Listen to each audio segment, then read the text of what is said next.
Hola, muy buenas, soy Javier, estudiante de comunicación audiovisual y bueno, me pasaba por aquí para dar la bienvenida a una serie de 2 episodios, podcast, donde he tenido la oportunidad de hacer una entrevista a 2 profesionales del periodismo. Este proyecto surge a raíz de un trabajo que he tenido que hacer para una asignatura de la universidad. En este caso estoy estudiando en un Erasmus en París, en la Université Sorbonne Paris Nord. Y bueno, pues nada, este es un trabajo que tenía que hacer y quería publicarlo y compartirlo con vosotros. Espero que os guste y bueno, os vemos en el próximo episodio. Venga, un saludo.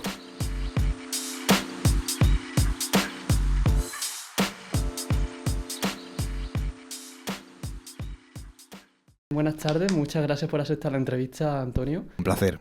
Bueno, Antonio Delgado tiene una gran carrera profesional, ha ejercido varios años en televisión española, también en varios medios de comunicación, también como periódicos, tengo entendido.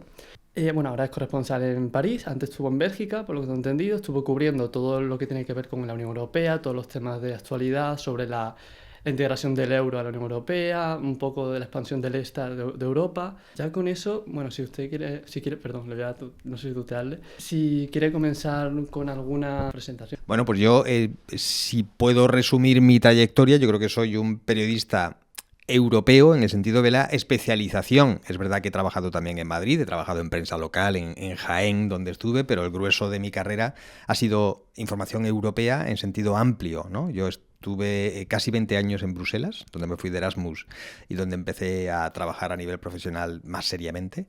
Y, y luego ahora estos años también de París. Y entonces, yo creo que si alguna especialización tengo es eso, la información continental, podríamos decirlo, ¿no? Pues bueno, he visto que has trabajado en varios medios de comunicación, tanto en España como en otros internacionales. He visto entre ellos un periódico de Países Bajos, puede ser, de Netherlands. No, Estuve, radios. era Radio Nederland, donde colaboraba, que se tenía por entonces, ahora ya no existe, un servicio en castellano.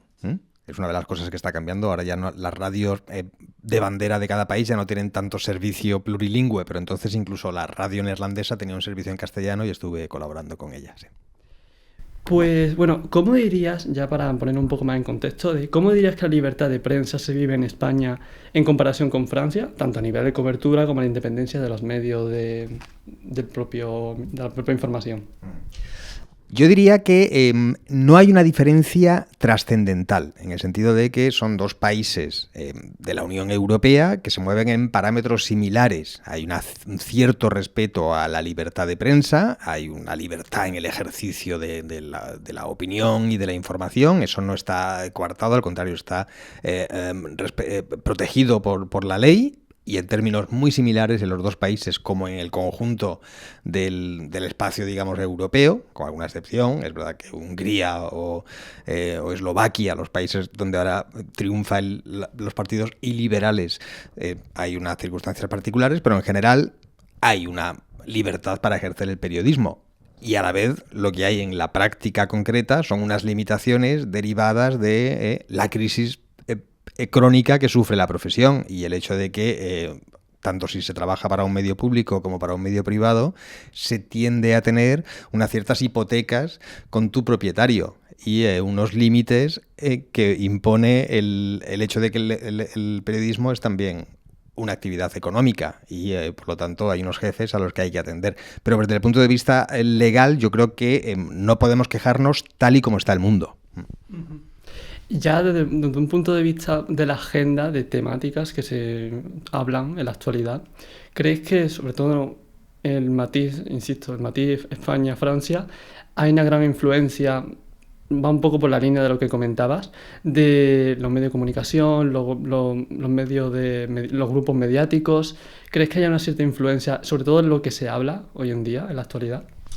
Sí, o sea, no se puede ser ingenuo y los medios de comunicación, si hablamos de los privados, donde yo a lo mejor tengo más libertad para hacerlo, aunque menos experiencia, porque sobre todo he trabajado en medios públicos, pero es una evidencia que los medios privados en España y en Francia, y creo que prácticamente en cualquier país, tienen lo que podríamos denominar una agenda, es decir, una cierta motivación política, una cierta intencionalidad para influir en el debate público que viene predispuesto por quien sea su propietario. Entonces, hay también incluso una estrategia comercial. Es verdad que la gente lee prensa o escucha radio o ve televisión con una cierta orientación. Hay quien le gusta, como si fuera un producto de supermercado, pues una visión conservadora o progresista de las cosas.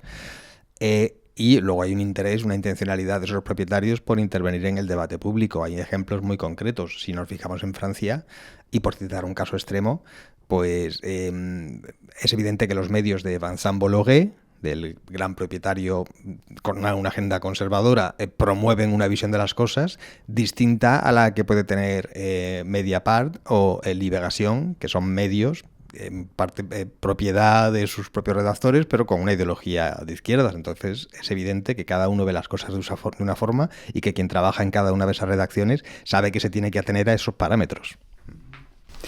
Bueno, ¿qué diferencias, un poco más general, qué diferencias verías a simple análisis un poco de los medios, de cómo se trata la información en cada país? En este caso, me gustaría también un poco, ya que has trabajado en Bruselas cubriendo un poco el tema europeo, ¿crees que hay bastante diferencia en la forma de analizar o de hablar de los temas en cuanto al país, y sobre todo Francia-Bélgica? Creo que hay... Una piedra de toque interesante es comparar Francia con España, cuando se habla de temas europeos. Y es interesante porque yo creo que nos define como país, o define como país a España y a Francia. España es un país que por razones históricas, yo creo que tiene un cierto complejo provincialista, un cierto complejo de inferioridad, de una ambición de equipararse con lo europeo, y eso ha hecho que las informaciones en general de Europa, pero particularmente de todo lo que es el engranaje de las instituciones europeas, de las cosas de Bruselas, vendan mucho, tengan mucha presencia en los medios de comunicación públicos y privados en España. Francia es todo lo contrario. Francia es un país, con todo el respeto, y a lo mejor incluso es una virtud, muy pagado de sí mismo. Es un país que se tiene, incluso cuando se critica, siempre lo hace en los parámetros franceses. Es un país que se cree todavía importante. Y en ese aspecto hay menos presencia de la información extranjera y particularmente de la información de las instituciones europeas que lo que hay en España. Es verdad que en los dos hay mucha presencia de información. Lo vemos, por ejemplo, ahora con el caso de Ucrania, ¿no? La respuesta europea a Ucrania forma parte del día a día de los medios de comunicación en España y en Francia. Pero en España tiende a ser una cosa que nos cuentan desde fuera, mientras que en Francia tiende a ser una cosa que Francia protagoniza y donde al final se habla más de lo que dice Macron que de lo que pueda decir las instituciones europeas, Ursula von der Leyen, por ejemplo. Claro, es lo que comentan. En Francia los temas de actualidad, sobre todo el tema europeo, se tratan un poco desde un punto de vista un poco más protagonístico, desde la propia nación, mientras que en España siempre se hace como un análisis un poco de lo que viene de fuera, lo que nosotros no estamos al mismo nivel moral al menos, que es lo que se percibe culturalmente un poco, también en muchos aspectos culturales. Y bueno, con eso también un poco quería hablar sobre el tema de la diferencia de la independencia de los medios, porque ya hemos comentado de que los medios de comunicación, cada uno, aunque no lo digan explícitamente, tienen su agenda de temas políticos y hablan un poco dependiendo de lo que a ellos les interesa. ¿Crees que aquí en Francia, sobre todo, comparado un poco, todo esto es un poco comparación todo el tiempo, pero ¿crees que se nota demasiado la independencia que hay entre los medios privados y los públicos? Yo creo que en Francia, lo digo con envidia, en los medios públicos, que tendrán también su sesgo, no digo que no, y hay críticas. Hay una crítica en Francia, sobre todo de los medios conservadores, que piensan que las redacciones de los medios públicos, por ejemplo, todo France Televisión y France Radio, son por defecto progresistas y que tienen esa visión de las cosas por defecto y que eso habría que retocarlo. Pero yo creo que aquí, en general, los medios, la radio y televisión pública en concreto, tiene un estatus de institución independiente, fuerte, de servicio público, que se respeta más que en España. Esa es mi sensación. Y desde luego, en los organigramas directivos de la radio y la televisión pública en Francia no tienen una dependencia, al menos tan evidente, con el gobierno de turno de lo que los suelen tener en España, y no hablo solo de radio y televisión española, sino también de las televisiones autonómicas. las entrevistas que pueden hacer son mucho más agresivas de lo que se suele hacer en un medio de comunicación público en España. Es decir, aquí el sistema yo creo que es más sólido. Y yo a veces lo veo con envidia, me da la sensación de que ellos tienen un sentido de su propia independencia más asentado que el que tenemos los medios de comunicación públicos en España. Claro, lo que comenta es de que aquí, al haber, España, para quien no lo sepa, España tuvo una dictadura hace apenas unos 50, 60 años aproximadamente, y pues es verdad que a lo mejor la liberación un poco de los grupos mediáticos pues es mucho más joven en comparación con Francia o otros países. Eso también puede ser una parte de argumento ahí general de por qué la base sólida de los grupos mediáticos aquí en Francia son mucho más fuertes y tienen un papel un poco más independiente en cuanto a administración, ¿no? Sí, yo creo que es, y sobre todo hay un sentido aquí de respeto a las instituciones, en sentido también amplio de nuevo, incluyendo como institución la radio y televisión pública, pero si nos fijamos, por ejemplo, también en la judicatura, o en las empresas, incluso en la asamblea. Es decir, en España, no sé si es una cuestión cultural, tú dices, derivada a lo mejor de los vicios del franquismo, podría ser un factor, pero a lo mejor también Francia tiene ese espíritu republicano que hace que haya una separación de poderes, de nuevo en sentido amplio, incluyendo a los medios de comunicación como un poder, más neta, más limpia de lo que hay en España. O sea, aquí, insisto, por citar otro ejemplo, debates como el bloqueo del Consejo General del Poder Judicial que en España hemos arrastrado durante años, aquí sería inconcebible. No digo que no haya mangoneo, también, evidentemente, no hay que ser ingenuo desde la política a la judicatura, pero hay una separación más nítida. Y pasa algo parecido con los medios de comunicación públicos. O sea, aquí se asume que es un medio que le puede dar caña al gobierno, por así decirlo. Y claro que habrá intentos de influir. Ese es parte del juego, pero la institución se respeta más que en España, que prácticamente se da por sentado que cada vez que hay un cambio de gobierno tiene que haber también un cambio de dirección en los medios públicos. Y bueno, ya para acabar un poco, ¿cuál considerarías que sería el mayor desafío para un periodista, más aún en tu caso, que has trabajado en diferentes países, en cuanto a la amenaza, entre comillas, de la influencia de los medios ante la política actual o algún factor que puede ser económico o político, geográfico, quién sabe? ¿Cuál crees que sería el mayor desafío para un periodista en esta situación? Y bueno, si puedes contar un ejemplo rápido, un caso.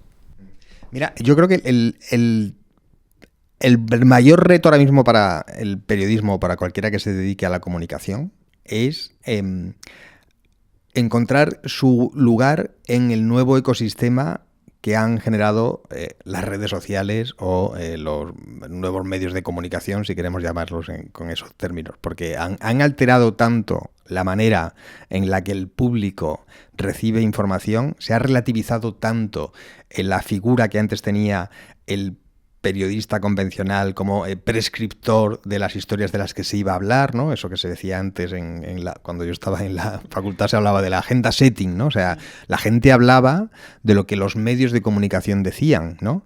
Y los medios de comunicación lo decían en un sentido u otro, pero ese era el tema de conversación.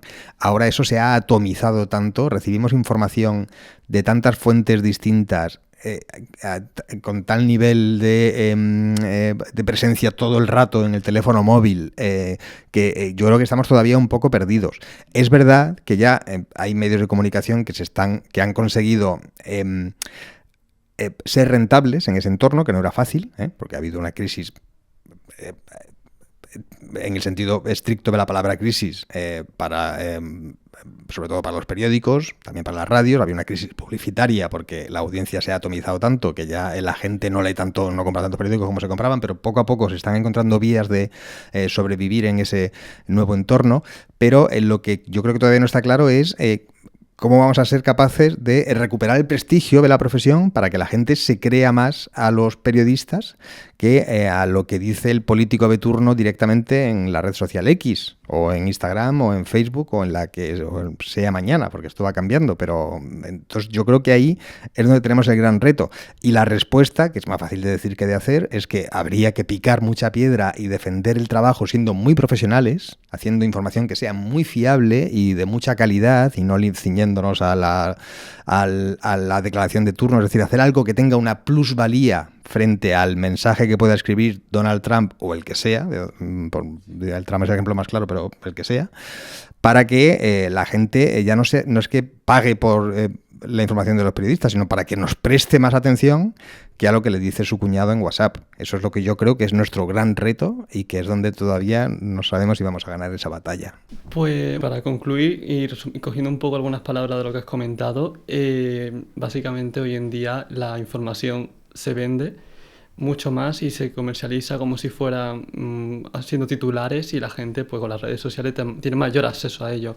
Y por ello, ya tomando tus palabras, el periodista hoy en día, según todo lo que has comentado, tiene que ver más bien con cómo se trata la información, cómo se filtra esa información y cómo se trata la calidad de esa información, y no tanto por crear varios tweets o varios contenidos para redes sociales y que tenga tanto engagement, por ejemplo. Pues con eso pues me despido. Muchísimas gracias por aceptar la entrevista, Antonio. Nada, Javier, un placer. Encantado, cómo no. Y bueno, pues ya está. Pues hasta la próxima. Hasta otra ocasión, compañero.